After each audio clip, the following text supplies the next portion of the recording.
জনপ্রতিনিধিদের সবচেয়ে বড় দায়িত্ব হলো প্রলোভনকে জয় করা, এমন মন্তব্য করেছেন সড়ক পরিবহন ও সেতু মন্ত্রণালয় ও রেলপথ মন্ত্রণালয়ের উপদেষ্টা মোহাম্মদ ফওজুল কবির খান।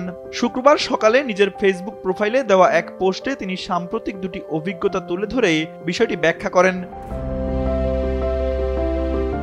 পোস্টে তিনি লিখেছেন, গত পরশু এক ভারতীয় বিদ্যুৎ কোম্পানির প্রধান আমার সাথে দেখা করেন।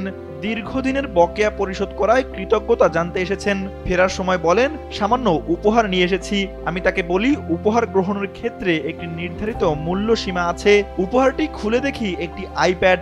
বাসার আইপ্যাডটি পুরনো হয়ে গেছে, লোভ হয়, আইপ্যাডটি তাকে ফিরিয়ে দেই। RICL TMX, যুগের পর যুগ স্থাপনা থাকে মজবুত।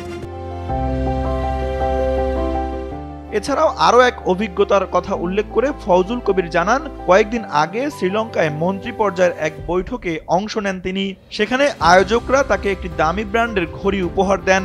ঘড়িটি হাতে পড়তেই পছন্দ হয়, লোভও জাগে। তবে দেশে ফিরে মন্ত্রিপরিষদ সচিবকে চিঠি লিখে নিয়ম অনুযায়ী সেটি তোষাখানায় জমা দেন।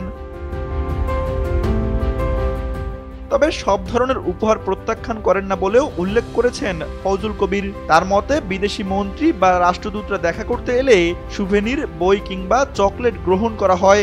বিনিময়ে তিনি নিজের লেখা বই উপহার দেন। সবশেষ তিনি মন্তব্য করেন, আমার উপলব্ধি, প্রলোভনের ঊর্ধ্বে উঠতে পারাই জনপ্রতিনিধিদের মূল কাজ। এই কাজ করতে পারলেই অন্য দায়িত্বগুলো সহজ হয়ে যায়। আমি আশা করি আসন্ন নির্বাচনে জনগণ নির্লোভ জনপ্রতিনিধিদেরই নির্বাচিত করবেন। Tanvir Ahmed, NPB news.